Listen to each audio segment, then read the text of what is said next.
Em agosto de 1977, nas profundezas das colinas do sul da Espanha, uma jovem relatou um encontro com duas figuras altas e silenciosas que brilhavam como lâmpadas de emergência debaixo d'água, como visões de santos, espíritos viscerais ou encarnações espacialmente disjuntas, mas visivelmente não eram assim. O que aconteceu naquela trilha estreita? E o que os investigadores acharam dos fatos estranhos que se alinharam diante deles? Curiosamente, o caso apresenta um conjunto concentrado de características anômalas que é interessante explorar: emissão de luz direcionada, instabilidade espacial, comportamento dissuasor não comunicativo e deslocamento temporal de curta duração. Mas primeiro, vamos revisar a linha do tempo desse estranho encontro. O caso veio à tona por meio do programa de rádio espanhol No Amos Solos, Não Estamos Sozinhos, dirigido e produzido por Alonso Contreras. Em 14 de agosto de 1977, o programa relatou uma notícia que havia aparecido na imprensa 4 dias antes. A reportagem descreve um encontro vivenciado por uma jovem perto da pequena cidade de Almanastáster Laral, na província de Elva, Espanha. Segundo o relato, ela alegou ter visto dois seres estranhos enquanto caminhava de sua aldeia para uma vizinha, onde iria ajudar sua avó.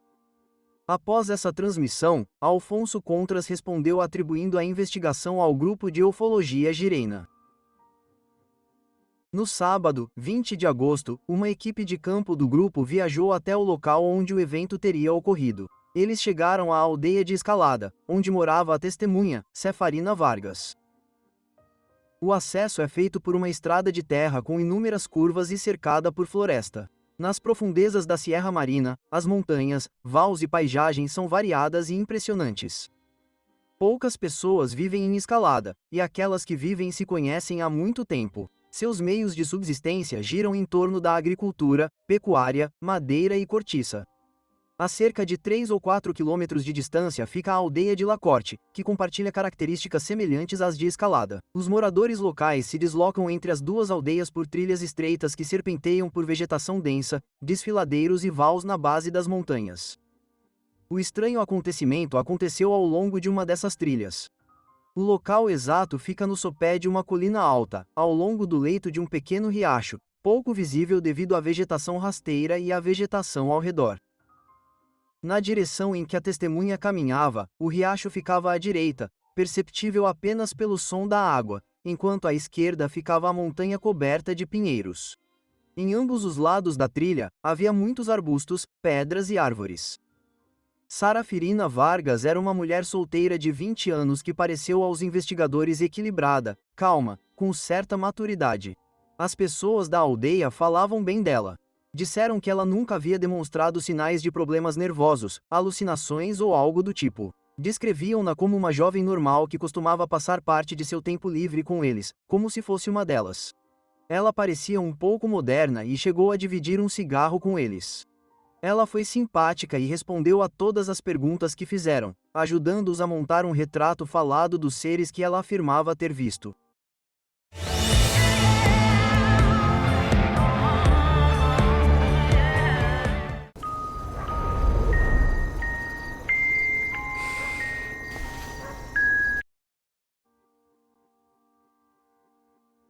Na quarta-feira, 3 de agosto de 1977, por volta das 7h30 da noite, após ouvir seu habitual drama de rádio, Cefarina saiu de sua casa em Escalada.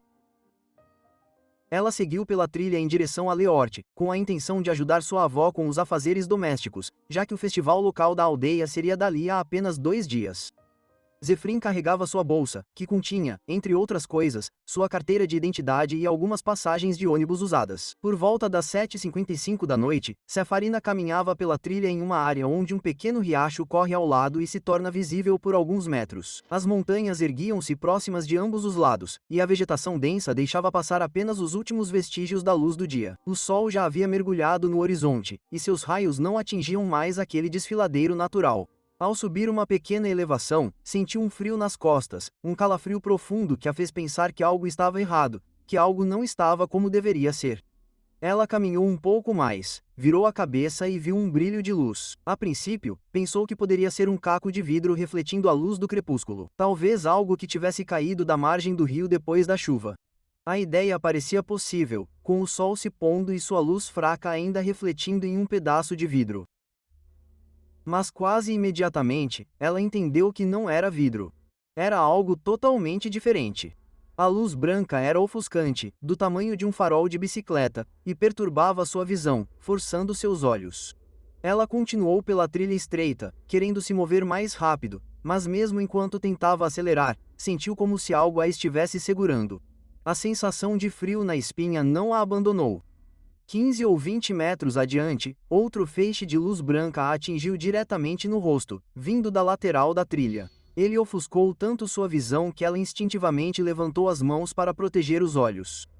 Sendo de alta posição por natureza e agora agitada por um medo repentino, talvez da luz, Cefarina sentiu suas forças cederem. Então, de repente, viu duas figuras estranhas paradas a cerca de 4 metros à sua frente no caminho. Percebeu que estavam ali no momento em que a luz ofuscante desapareceu. No exato local onde a luz estivera, ela viu agora dois seres. Uma mulher muito alta e um homem mais baixo, mas ainda largo e de constituição sólida. Segundo a testemunha, a mulher, se é que se pode chamá-la assim, tinha cerca de 2 metros de altura, enquanto o homem tinha cerca de 1,70 m. Seus rostos eram inquietantes, embora Cefarina não soubesse explicar exatamente o porquê. A mulher tinha cabelos loiros platinados que chegavam até a metade das costas, penteados para trás, mas sem revelar suas orelhas. Seus olhos eram muito grandes e suas sobrancelhas arqueadas se estendiam de cima dos olhos até o meio da testa. Cefarina não sabia dizer com certeza se ela tinha nariz, embora tivesse a impressão de que havia duas pequenas aberturas onde deveria haver uma. Onde deveria estar a boca, havia apenas uma linha fina que se movia sem abrir, dando a impressão de que ela falava enquanto gesticulava lentamente com os braços. Ela vestia uma túnica verde escura que parecia brilhar como se estivesse coberta por inúmeras pequenas luzes. O decote era redondo e se estendia de um ombro a outro com mangas largas que iam até a altura das mãos. A vestimenta chegava até o chão e não havia pés ou sapatos visíveis. Quanto às mãos, a testemunha não conseguiu descrevê-las, pois não as olhou.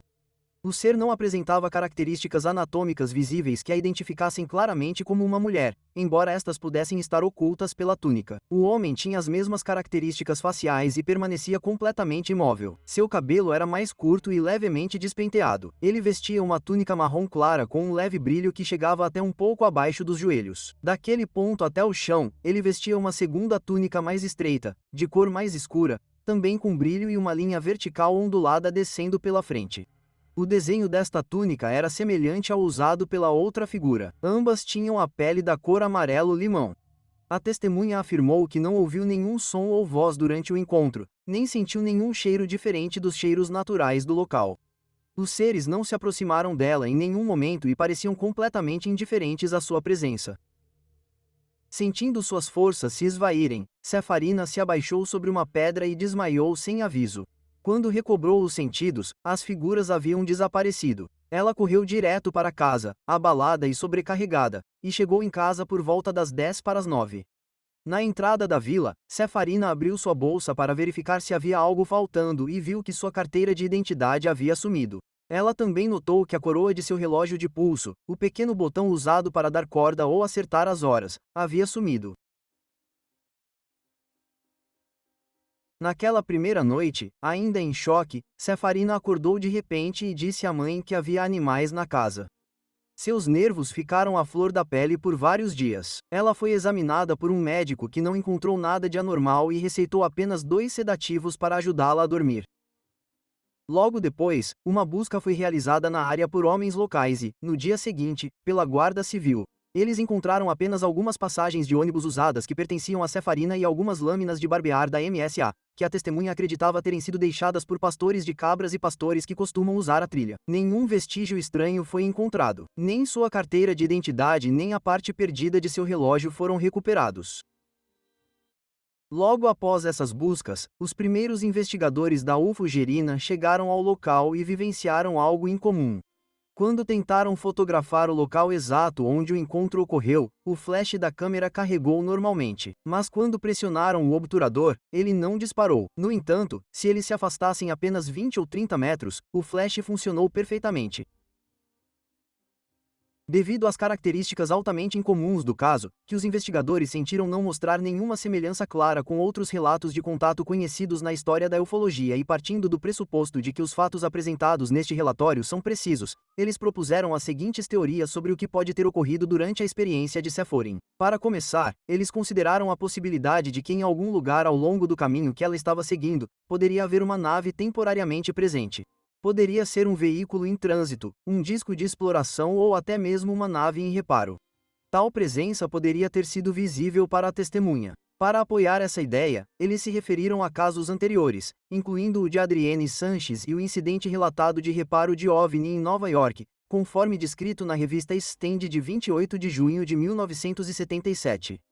Além disso, a equipe sugeriu que os seres encontrados por Safarina podem não ter desejado ser descobertos enquanto estavam no meio de alguma atividade.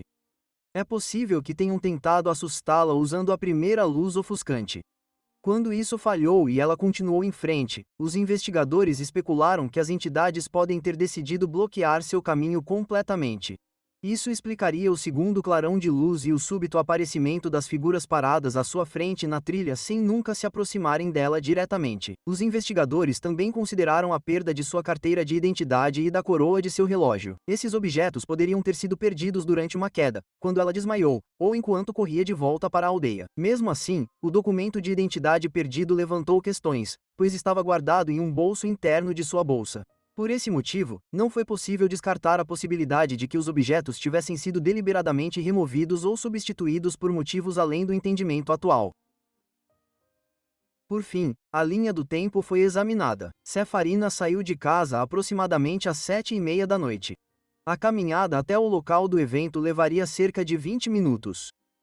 Correndo de volta, ela poderia ter percorrido a distância em cerca de 10. No total, a viagem de ida e volta não deveria ter levado mais de 30 a 35 minutos. No entanto, ela retornou para casa por volta das 8h50 da noite. Isso deixa um período em branco de aproximadamente 45 a 50 minutos, durante o qual a testemunha ficou inconsciente. Ainda não se sabe se ela permaneceu no mesmo lugar durante todo o tempo. O evento escalada é analiticamente significativo pela forma de contato que estabelece. Ele tem uma série de características interessantes para reflexão. Por exemplo, como o contato é direcionado e expresso por meio da luz, posição fixa e interrupção perceptiva. Se os seres projetaram luz deliberadamente e depois se moveram para obstruir a visão da testemunha, é provável que estivessem tentando proteger algo, seja um objeto ou uma atividade. No entanto, nenhuma nave visível foi observada. Os investigadores consideraram a presença de uma nave pousando a explicação mais plausível, já que um objeto estacionário explicaria os esforços do ser para intervir. Ainda assim, outras interpretações podem ser igualmente dignas de consideração. Para Safarina, a presença de roupas tecnologicamente aprimoradas era o que diferenciava os seres de qualquer coisa terrena. Qual poderia ter sido a função de suas vestes incomuns? O design cintilante pode ter servido como proteção ambiental, camuflagem ou uma exibição visual deliberada, talvez até mesmo um impedimento simbólico adaptado a esse encontro específico. Em nenhum momento Safarina interpretou as figuras como religiosas ou visionárias. Ela nunca usou nenhuma linguagem de santidade, revelação ou transcendência em seu relato. Sua descrição permaneceu fundamentada na percepção física e na reação fisiológica imediata. A experiência foi enquadrada não como uma visitação, mas como um encontro com algo externo, fundamentado e desconhecido. Essa ausência de interpretação simbólica contrasta com padrões históricos nos quais eventos semelhantes foram enquadrados como angelicais, demoníacos ou visionários. Safarina descreveu o que percebeu, não o que significava. Décadas depois, em 2013, ela falou novamente sobre aquela noite. Os anos entre eles trouxeram a ela o peso e a perspectiva da maturidade. No entanto, ela relatou os eventos com uma vivacidade e nitidez que não se apagaram. O tempo não fez nada para diminuir a estranheza do que ela havia vivido, e seu relato foi tão firme quanto sempre foi.